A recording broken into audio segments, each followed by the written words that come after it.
Here we go. Section 3.3. If you understood tree diagrams back in chapter 1, this will be not terribly hard for the most part. Okay, we're dealing with probabilities now on tree diagrams. So we have an experiment that then has a sequence of sub-experiments. We call that a stochastic process. You need to remember that term. No, not really. But that's what it is. Example, like flipping a coin 3 times, noting the result of the flip each time, that would be a stochastic process. All right, so biggest thing with this chapter, make a tree diagram. It's going to be your best bet, okay?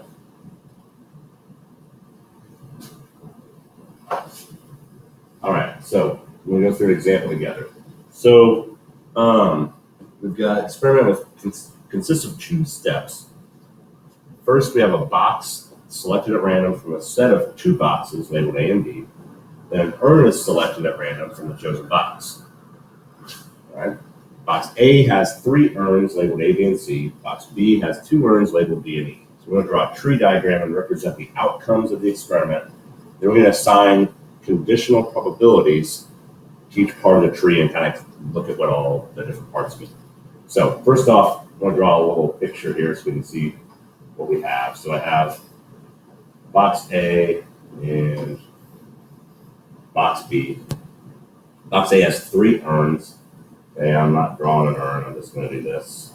So that's urn A, urn B, and C. Box B contains 2 urns labeled B, capital B, capital B. Okay. So we first select a box, so either box A or box B, then we select an urn from that chosen box. Okay, so draw a tree. So first step, so like you have different stages. We have 2 stages here. Select a box, then select an urn. So the first part of the tree is selecting a box. So either box A or box B. Okay. So in this case, what's the probability of selecting either of those boxes? Well, it's just a 50-50 chance because there's only 2 of them, right? So 1 out of 2 and 1 out of 2. Okay, so then if I've selected box A, there's 3 urns to choose from, either urn A, urn B, or urn C. They all have the same chance, so each of those is a probability of 1/3. Okay. If we selected box B, we can either select urn D or urn E. And there's only 2 of those, so each one of those is 1 out of 2. And there's my tree diagram. So that's going to represent, or let me represent all my probabilities that I want now. So if I wanted to find the probability of box A and urn A, so basically going from box A to urn A, I'm just going to write it like this. This is how you'll see in your web work. The probability of going box A to urn A, all that is anytime we're on a tree and we're going like along the tree, that's just 1/2 times 1/3, just multiplying. So 1 out of 6. Okay. If I wanted to A, B, so box A, urn B, again, just multiply 1/2 times 1/3. All right. So we want to think about some conditional probabilities.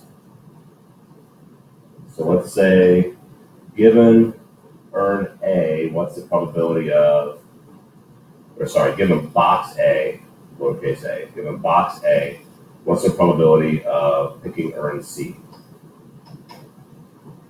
Okay, so given we've picked box A, that means I'm already right here.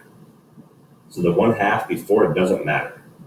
So given that I have box A, probability of getting C, since I'm already on A, that's just equal to 1/3.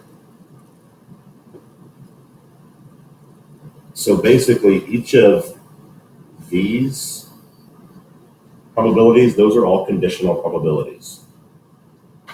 The ones up here, this is probability given box A. The ones down here, these are probabilities given box B. Okay. So that's kind of an introduction to the trees. I'm going to do one more example here. Take a look at. Erase all this. All right, so got a high jumper, practices with the bar at a specific height.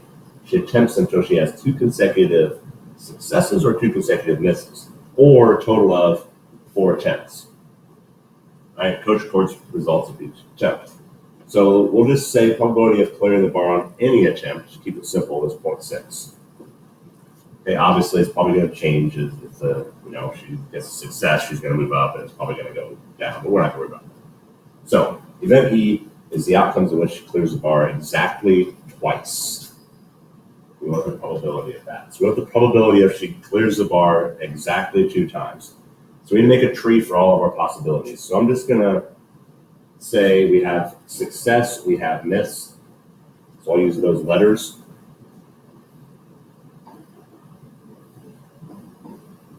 Okay. So those are my 2 outcomes, right? Probability of success is 0.6. So that means probability of miss, well, what's left? They have to add 1, right? So 0.4. Each little part of the tree like this, each little section should always add to 1. So that's attempt 1. Attempt 2, she could be either a success or miss. Again, 0.6, 0.4, 0.6, 0.4. One thing to note is these can kind of, sometimes the second parts of the tree will change or be dependent on the part before it. So just pay attention to that when you read the problem. But she goes until she has 2 consecutive success, 2 consecutive misses, or a total of 4. So right now, we can stop it at this outcome there and this outcome there. The other 2 need to keep going. So I'm right here and go success, miss, again, 0.6, 0.4. I have 2 misses in a row there, so I can stop that one. This one needs to go on to my 4th attempt of success and miss. Okay. Down below, we can either go success or miss, 0.6 and 0.4. That's the 2nd in a row, so that one stops. And then another success or miss.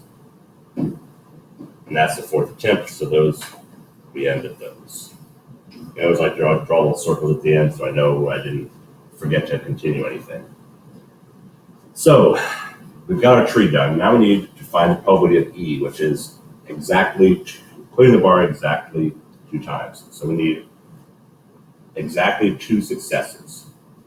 So let's figure out where that happened first. So that happened right here. Okay, this next outcome here, you can't see where I'm pointing, obviously, on the video, sorry. But the next red circle has 3 successes, so that one wouldn't count, but this one has 2 successes, right? One success, miss, success, miss.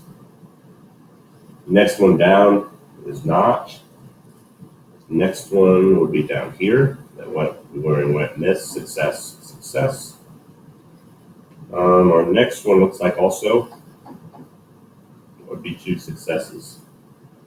And it looks like that's it. So what we need to do now is find each of those probabilities. Those are all different outcomes. So once we find those individual probabilities, we'll add them up since they're different outcomes. So this first star, 0.6 times 0.6, 0.36. The second one here, now I've got a little more to multiply here. I've got 0.6, 0.4, 0.6, 0.4. All right, I cannot do that in my head. So if you want to figure that out, you can do that. The next one down here would be 0.4 times 0.6 times 0.6. Again, we're just multiplying along the tree. And then our 4th one was this one. So 0.4, 0.6, 0.6. Not 0.6, 0.4 is the third one. 0.6. Okay, and then what I do, once I have all those,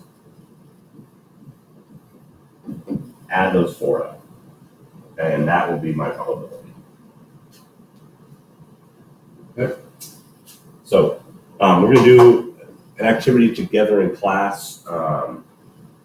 Just kind of reinforce this, get a couple more examples, make sure we fully understand how to set these up, how to then find all those probabilities. And then hopefully we'll have a good handle here on section 3.3.